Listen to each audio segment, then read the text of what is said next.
A warm welcome to all our UNISA students. My name is Melita Bojo. I'm the student counselor based in UNISA Bloemfontein Regional Service Center. A warm welcome to this workshop titled Developing Resilience in Times of Adversity. I hope you are going to enjoy this workshop and sit down and relax, and you're going to learn some few tips on how we can navigate our way around difficult times.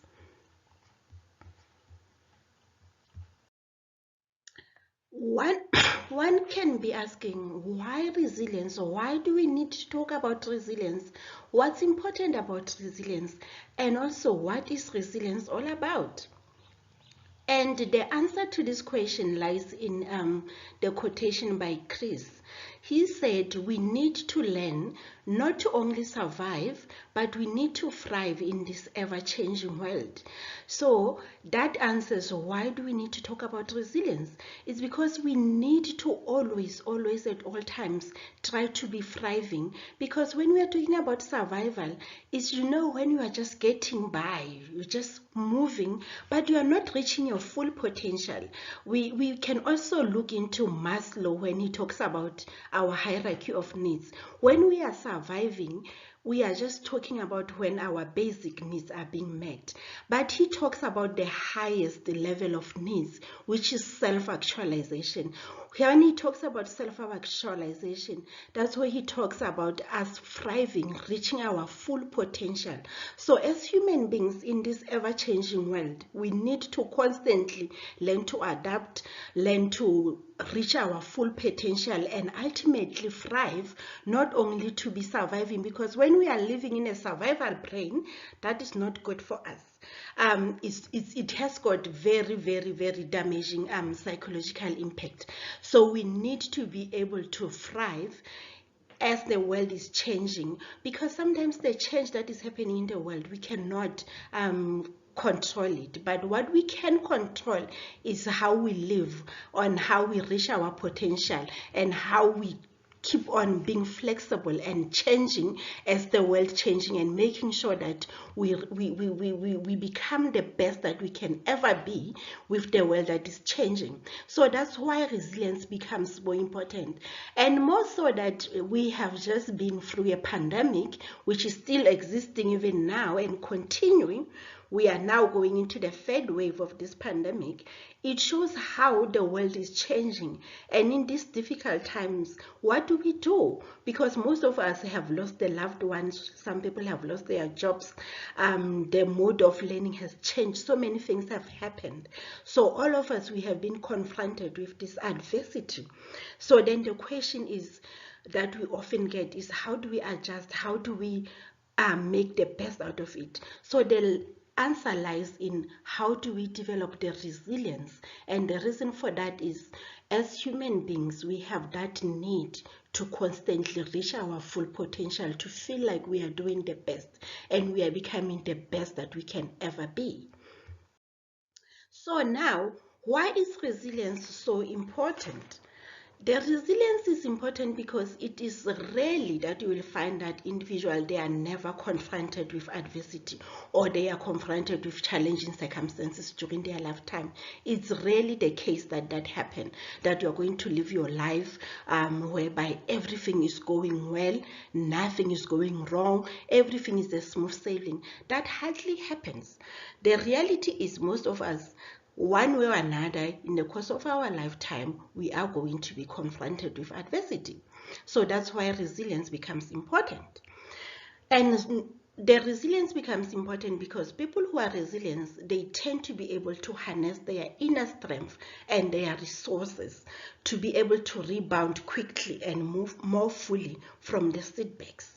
So why the resilience becomes important is because as we become more resilient, we are able to build on the inner strengths. We are able to build on the resources, that when things go difficult, when we encounter adversity, then we can go back to those strengths, and we can go back to those resources, and then we can tap on them, and we can be able to face the challenges, and we can bounce fully. Because remember, what is more important is when the adversity hits, we can be able to rebound quickly and we can get back to our normal life. And still keeping in mind what Chris said, that we need to be able to thrive. As the world is changing, as the world is giving us the adversity, what is more important is for us to be able to rebound quickly and to get back into our lives, and not let the adversity controls us or bring us down, that we can not be able to function fully again. So then now we've spoken about why resilience is important, and we've spoken about why do we need to talk about resilience. Now somebody might be asking, what is resilience then? We have two different definitions there. The one is from Resilience Center and the other one is from Diane Tanner. Let's look first into the first definition. It says it's a human ability to recover quickly from disruptive change and the disruptive change can be anything like the pandemic that we have been facing now. It can be an illness, it can be a misfortune. And what is more important is we found us being overwhelmed, or we found us acting in a very dysfunctional way. So it's our ability to recover quickly from whatever the disruptive change that it might be without being overwhelmed or acting in a dysfunctional ways. The second definition that we have there, that is from Diane Tanner. He says resilience is the ability to be successful both personally and professionally. And how do we measure this success? He says we measure this success during a high-pressured, fast-paced, and continuously changing environment. So we are not going to say you are a very resilient person when your success, we measure it during the time when everything, there is less pressure, everything is on a slow lane, and the environment has been the same for the past 10 years, and you have learned to succeed in that kind of environment. But then we can talk about resilience when the success, both in your personal life, both in your professional life, and when we are talking about the professional life, we are also including our academic life there. Because as the students, we are talking about our personal life, we are also talking about our academic life. And for students at UNISA, some of them might also be working, so we also adding in their professional life. We can also add our family, all of that. And that success should be measured during this high-pressured, fast-paced, and continuously changing environment, which in reality, the world that we live in, it's constantly changing, and we have to constantly let our creativity comes in, think about new ways of doing things. Like when the pandemic hit last year, whereby the face of higher education had to quickly change, and we have to go online, we have to utilize the resources, and then now we can measure the success of our students, of our universities, onto when the change happened in the environment. How successful were we in making sure that the academic year is still continuing, and we can say our students managed to pass, and we can look into our personal life, how well did we do? So then that is the definition that Diane Tanner gives us, to say we measuring success when we are looking at this high-pressured, fast-paced, and continuously changing environment. And from that definition by Diane Tanner, we can take on a couple of things there. We can look into how we bounce back. We can look into the emotional flexibility. Those are the things that we can measure the success on. Were we able to bounce back? The adversity hit, and what happened afterwards? Were we able to bounce back? That can be a tick. Were we able to be emotionally flexible and to utilize our resources? Were we strengthened by adversity? One of the key elements also of resilience is adversity. It assists us to develop resilience, and we become strengthened by adversity. We can confidently say we can manage, we can be successful in this changing environment. So those are some of the elements that determined the success in this high pressured, fast paced environment that we often find ourselves into. So then now one can be asking, how can we develop resilience? We know now that we need to talk about resilience because we are always confronted with adversity, and we now understand what this resilience is all about. So then now when we look at what Marx spoke about in his article in 2011, he says some people, they are biologically predisposed to being resilient. But what is more important is the psychological factors and environmental factors.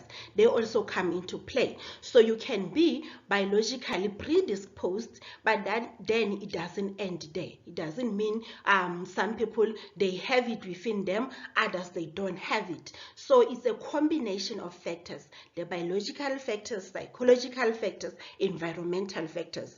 So basically he summed it up nicely where he says resilience is not actually a trait that people either have it or they do not have it. Like when we are talking about the biological factors, some people have got it, some people they don't have it.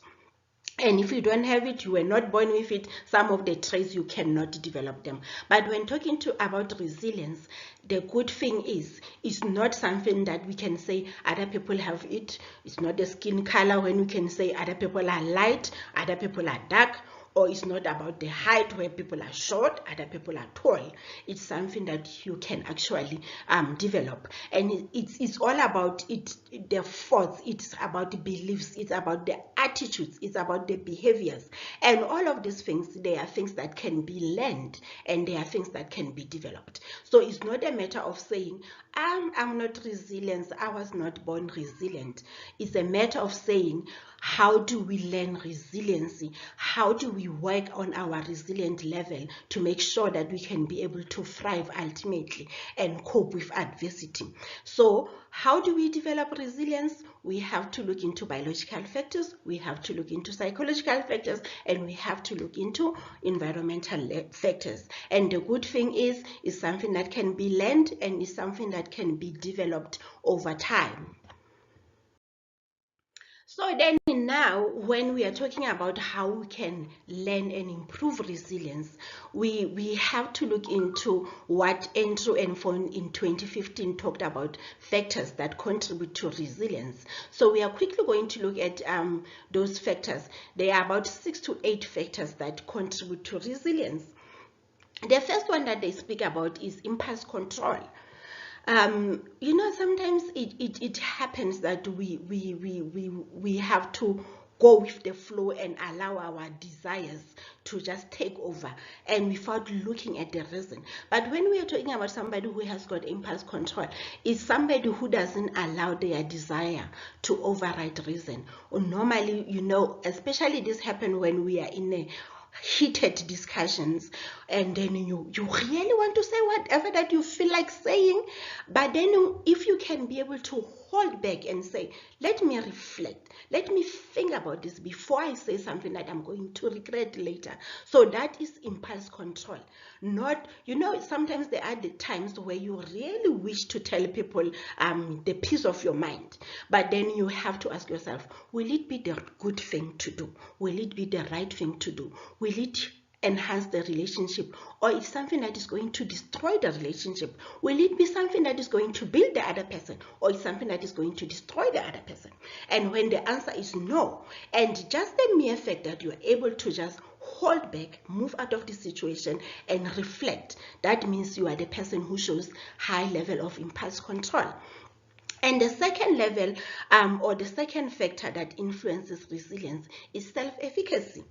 That belief that I'm good enough and I can make a good contribution into the world.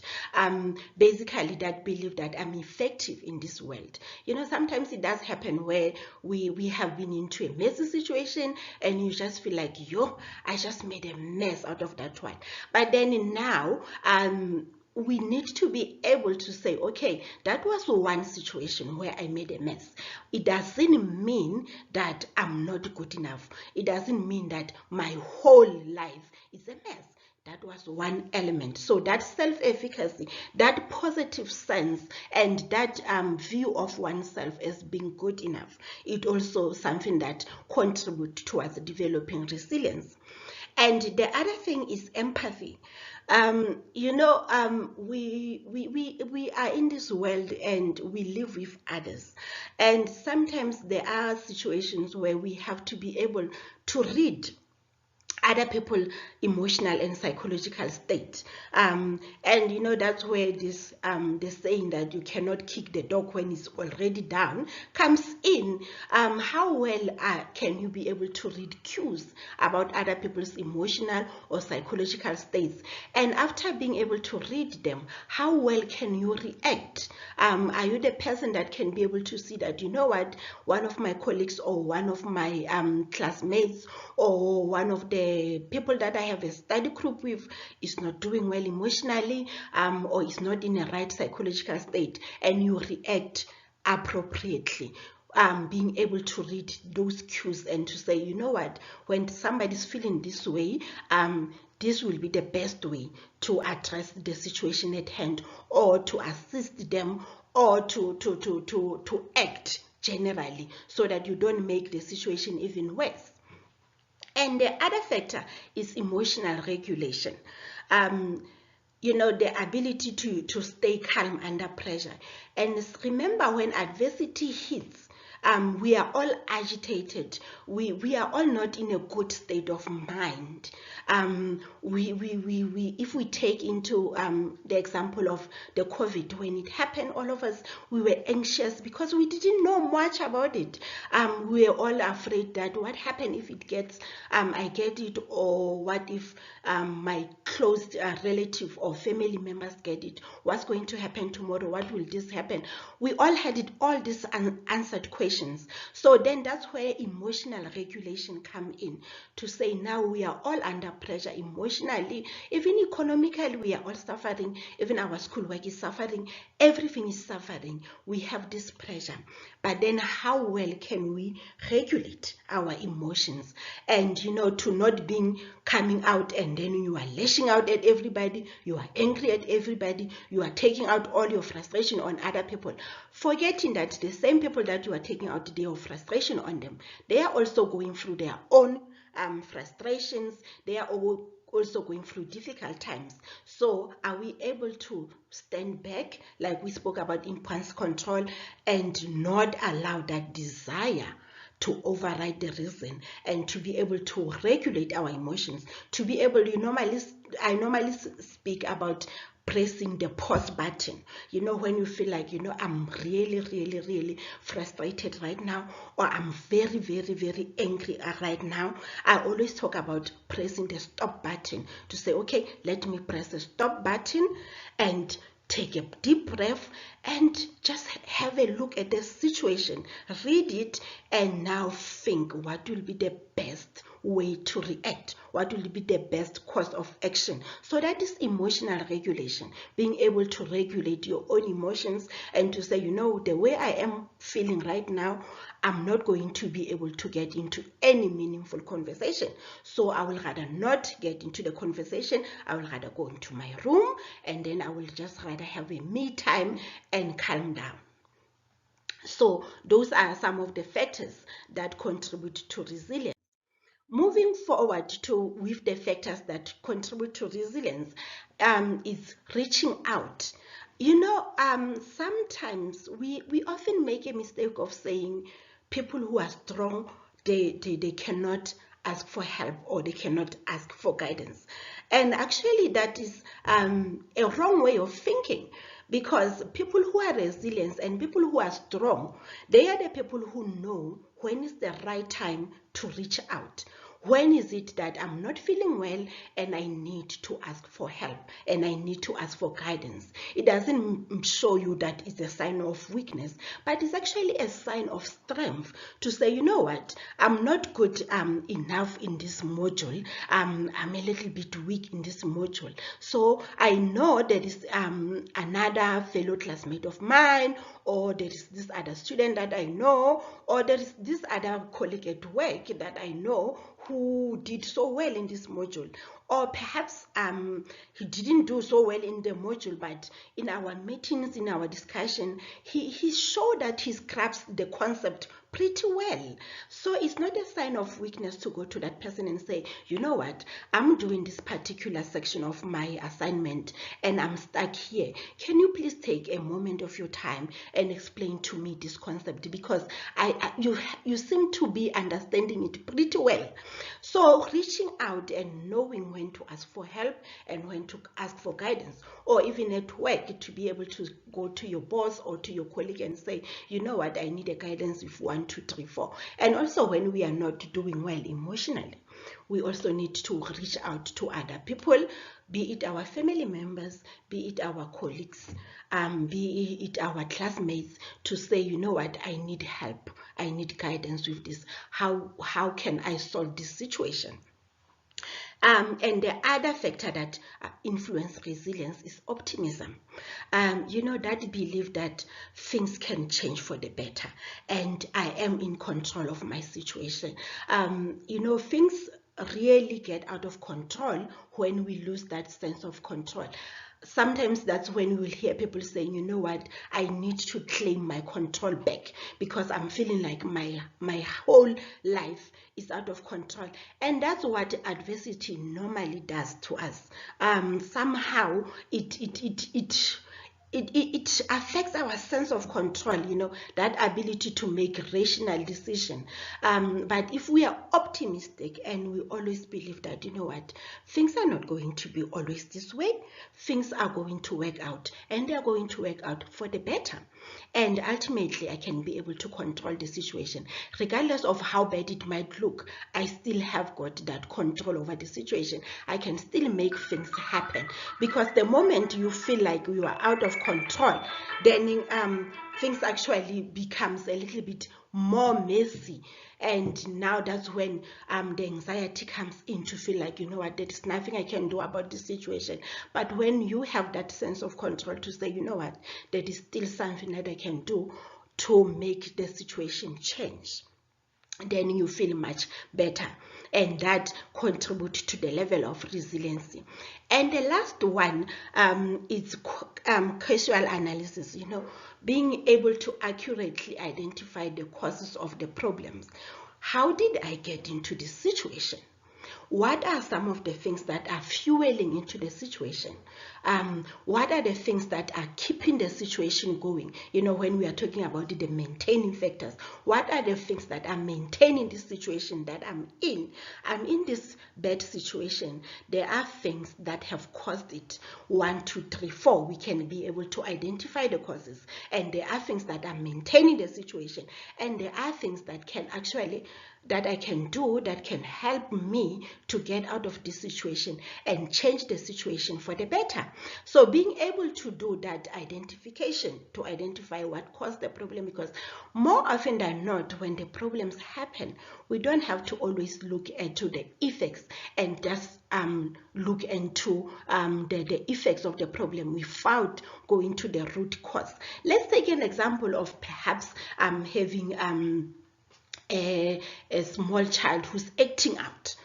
If we are going to focus only on reprimanding this child, that is not going to assist us much, because we don't know what is causing this child. All of a sudden, this child was a well-behaved child, but all of a sudden now this child is acting in a way that we have never seen it before.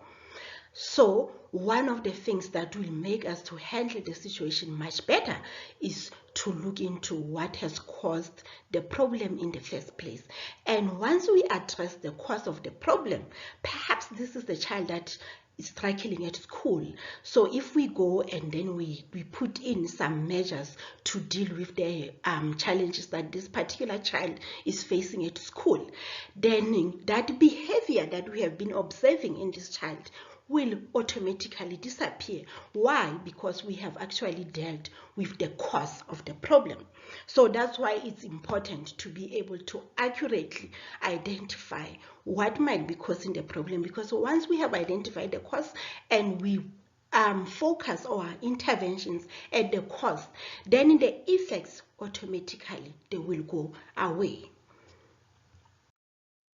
Now, we have spoken at length about what is resilience, why do we need to develop resiliency, and what are some of the factors that actually contributes to this resilience. Now, we are going to have a quick look at some of the tips that we can actually use to develop resilience. And the first one that I want us to look at is forward awareness. What do we mean when we say we're talking about forward awareness? When we're talking about forward awareness, it's our ability to be able to be aware of how you think. Sometimes our thinking itself is what contributes to our difficulties or our challenges. Remember, when we are going through adversity, there are so many things. Like, let's say for example, we talk about COVID. It happened and we didn't know much about it. So how was our thinking during that time? And there was so much information being distributed, and there were so misconceptions. There were so many things happening. But what is important, what will make us more resilient, is being aware of how we think. And I want us to have a look at three forms of thinking distortions that we sometimes make. Let's talk about the first one, which is the most common one, which is personalization. You know, sometimes when we are going through difficult times, we tend to personalize things and blaming ourselves even when things are outside our control. So sometimes there are times where we need to take responsibility to say, you know what, I have made a mistake and I'm going to do 1, 2, 3, 4 to change it. But then in certain circumstances, things might happen which are outside our control. So sometimes when you are a more resilient person, we need to be thinking that not everything that happened is about me. It's about I have done something wrong. I'm a bad person. Sometimes things happen.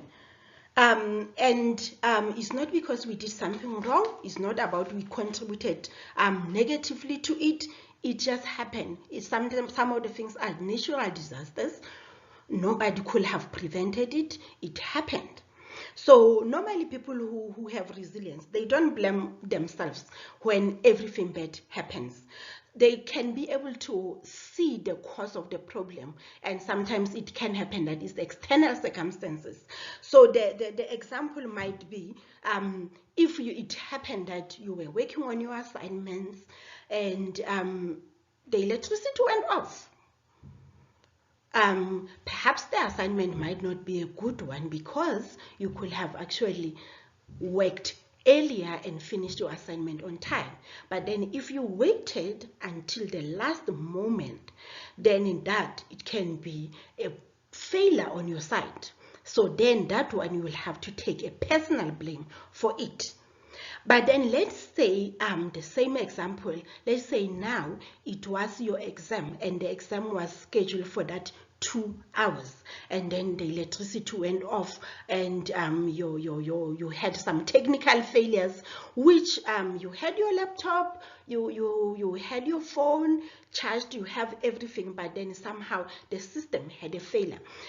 You cannot personally blame yourself for that, because there were external circumstances that caused you not to finish your exam.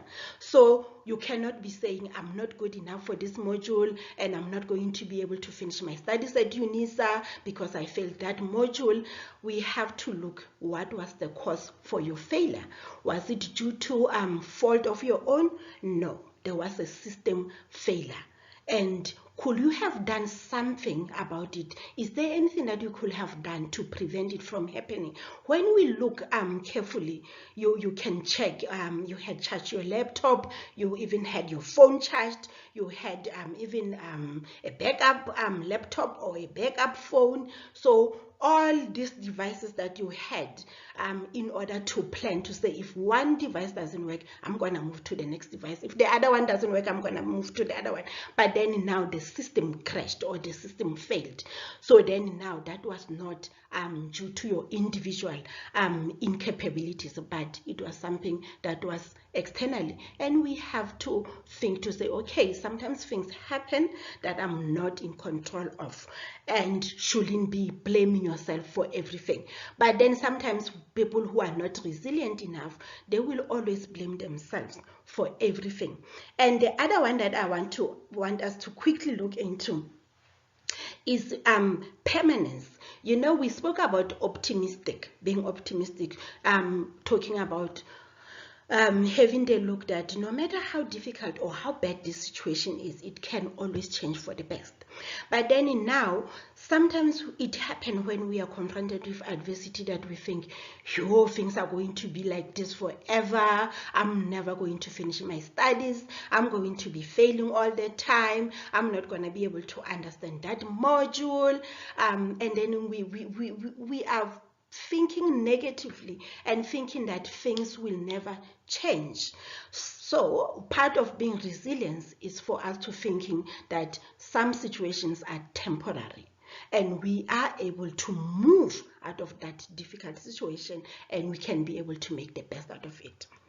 So those are the two thought distortions that I wanted us to talk about. Hopefully they make you understand what is it that we talk about when we say thought awareness, being aware of how you think, because that can actually make the situation to actually look worse than it is. Then the other tip that assists in developing resilience is cognitive restructuring. Being able to change the way you think about negative situations and about bad events. You know, sometimes I always make the example like, how do we explain it that we can have two people who are involved in the same difficult situation and ultimately they react negatively? This is where the cognitive restructuring comes in. It's about how you view the situation. Do you view the situation in a negative light, or do we view the situation in a positive light? Because the way you think about the situation actually influences on how you are going to react. Let's make an example of perhaps you want to lose weight.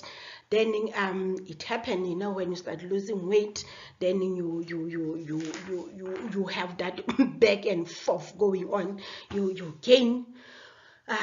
Last week you lost perhaps a kilo and you are very happy, you are all over the moon, there is some progress, and then in 2-3 months down the line you gain 1 kilo, and then now you look at the situation in a negative light to say, yo, I've gained just 1 kilogram, I will never be able to lose weight, I will always be this fat and this and that and that and that. But then now, let's take the same situation again and say now, I have gained 1 kilogram. And I know I gained that 1 kilogram because, you know, my sweet tooth actually took over, and then I ate a lot of ice cream, if you like ice cream like me, or I ate a little bit of chocolate, or I was lazy because it was cold for the past week, and then I didn't go for my regular run or my regular walk. So you can actually identify what caused the setback, and then in that is actually going to lead to positive outcomes, because you already know where you went wrong. And then you can say, okay, next time, instead of having 3 scoops of ice creams, perhaps I will have just 1, so that I don't get much weight. And even when it's cold, I will just dress a little bit warmer, and I will still stick to my routine and do my jogging or my daily walk. So the way you actually think about the negative situation, it has got a huge implication into what will happen next. If you see the situation as being bad, it's not going to change, and you personalize it, then the chances are you're going to be stuck in that situation for longer. But then if you view it in the positive light and you identify what actually caused that setback, and then you can work on it, and then you can change it, because it gives you that sense of, I'm still in control of this situation. There are things that I have done wrong, or there are things that went wrong in the process, and there are ways in which I can be able to change the situation. And the last one is understanding what psychologists say is post-traumatic growth.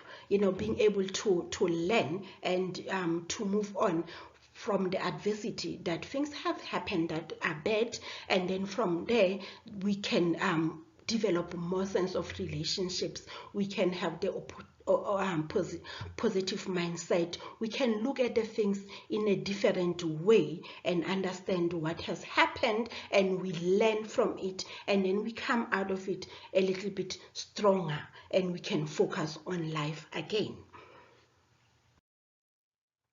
Let's move on to the tips also on how to develop resilience. The other thing that we have to do in order to develop resilience is setting goals. And when adversity happens, to be able to commit to our goals. And the commitment to our goals depends on how realistic and how smart our goals are. I'm sure everybody has heard about setting the SMART goals, the goals that are specific. I want to lose 5 kg of weight. It's measurable. How are you going to measure it? Is it something that is attainable? Instead of saying, now I weigh 120 and then I want to weigh 60 within the next 6 months. That is not attainable. That's a little bit too optimistic. But then we have to break it down and then make it a little bit attainable. Because remember, when you are making smaller progress towards achieving your goal, then you are getting that motivation to continue. But if you set the goal that is too big and it's not specific and you cannot measure it, then it's gonna be so difficult to actually attain that goal. And our goals have to also be relevant. Is your goal relevant? Because if you are now working on your studies, perhaps you are doing your BA in psychology, and then you set the goals that are not relevant in any way to your studies, it's going to be difficult for you to commit to them. And our goals always, they have to be time-based.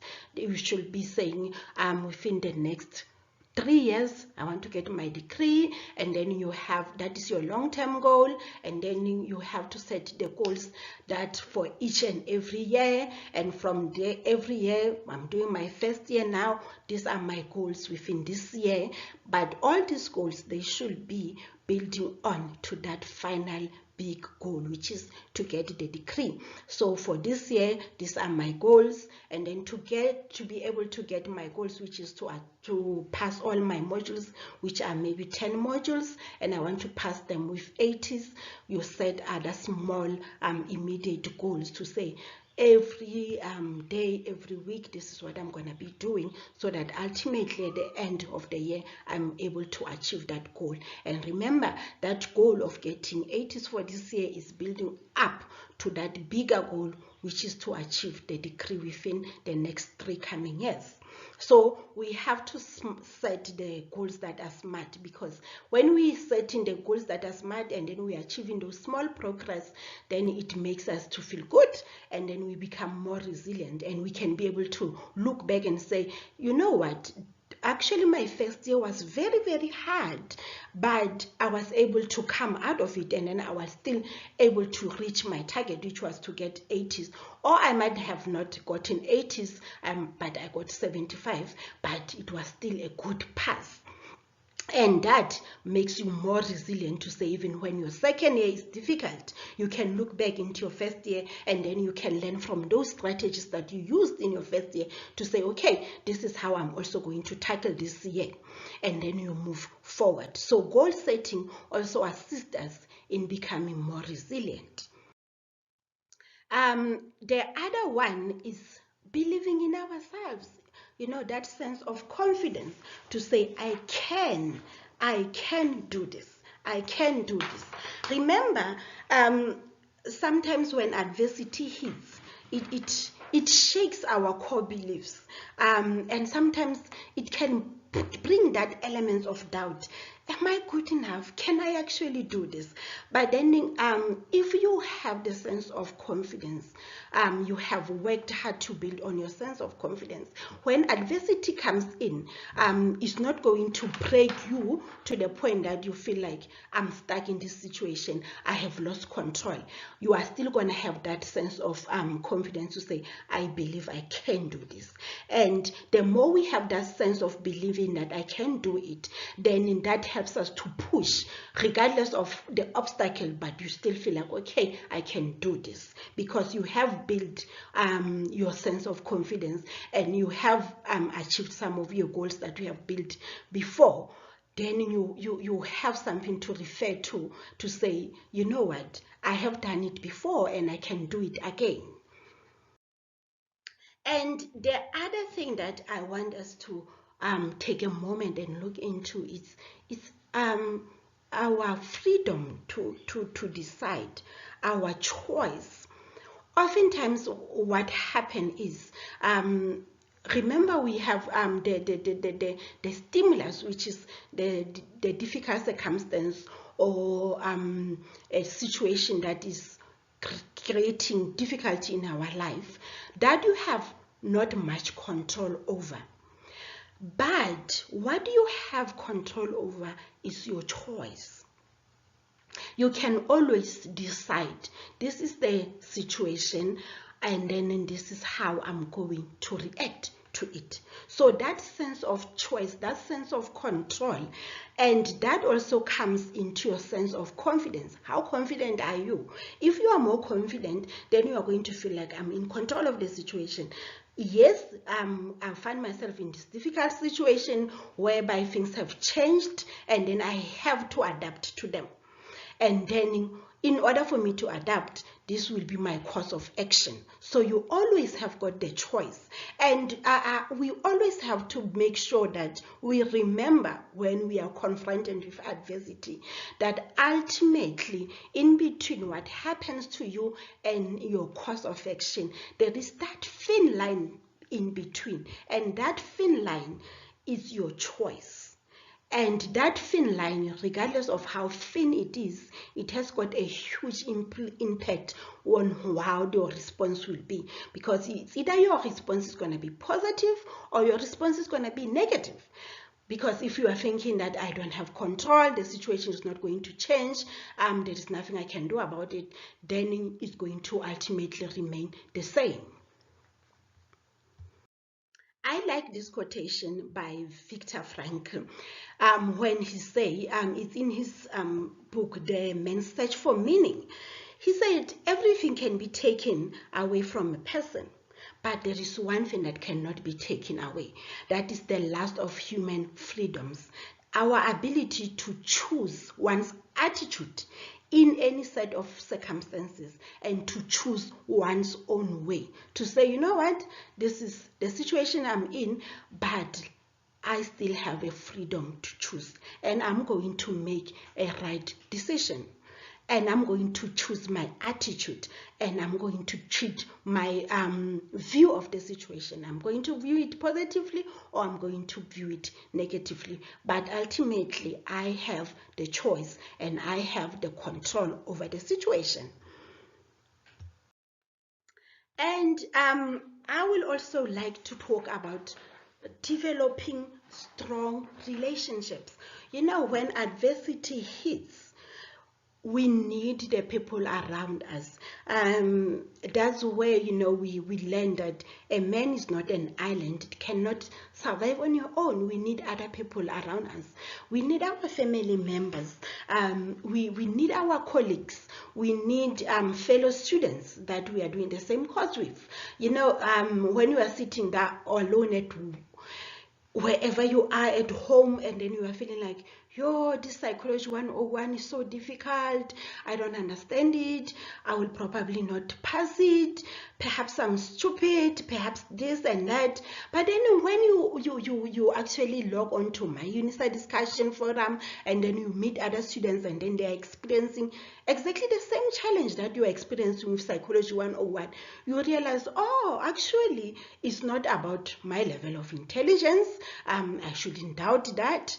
The module is a bit challenging, and then you learn from other fellow students to say, but for me, what worked best was when I tackled this question this way. So then you have other people to lean on. You need people from your church, you know, because we have various needs. We also have our spiritual needs. You need people from family, because you need that sense of bond with your family members.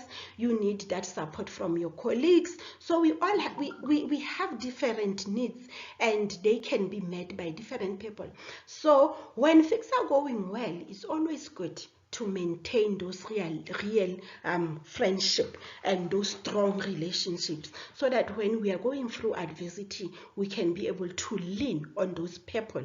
And you know, there is nothing more encouraging than when you feel like giving up and having that one person to say, no, we are going to do this together.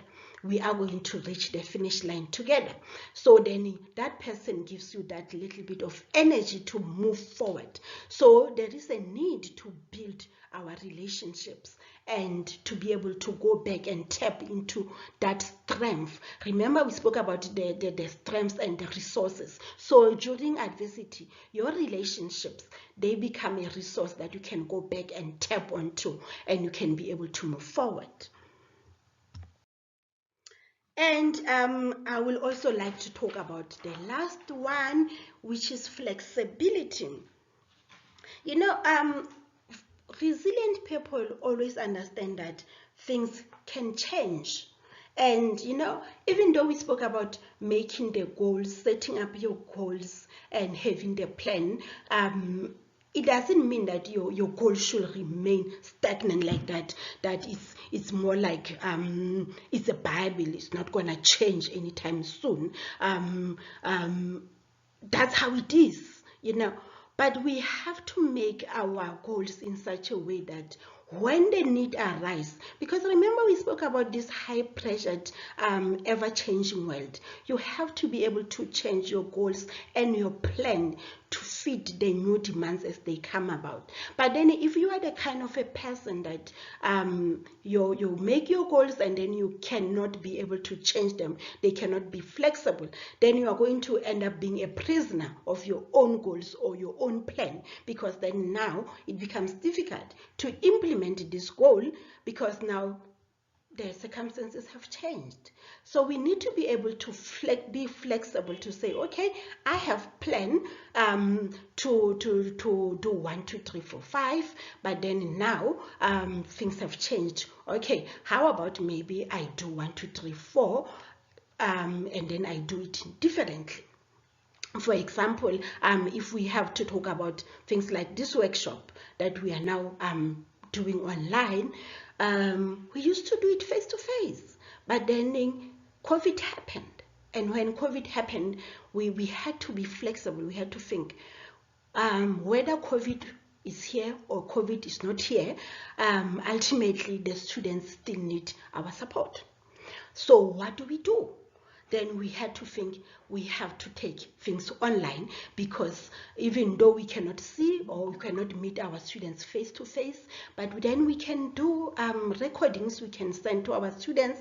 They can be able to listen to them at their own time. So that is the flexibility we are talking about. We need to make our plans, but then we cannot be prisoners of our own plans. Our plans should be good enough and to be flexible to suit the changing circumstances. So when we're making our plans and we are setting our goals, we have to take that into consideration. In summary, we've spoken about what the resilience is, and we spoke about that resilience is actually a psychological strength. Some people can be predisposed to it biologically, but ultimately something that we can learn, is something that we can develop over time, and it can help us to adapt and to grow from challenges. We spoke about some of the tips that we can use, like cognitive restructuring, post-traumatic growth, and we spoke about the importance of believing in yourself and the importance of setting the goals and making sure that our goals are smart. And in addition to being smart, they need to be flexible, because the world is changing and we need to be changing with our world. So that actually brings us to the end of our workshop, and I hope that you have learned something, you have taken away some few tips that you are going to implement in your life, and I would like to wish you best with your studies for this 2021 academic year, and hopefully we are going to be able to get through the adversity together and come out stronger than ever before. Should you have any challenges, you are free to contact UNISA counseling offices near you and speak to the counselor, and they will be able to assist you in this journey. All the best, and thank you.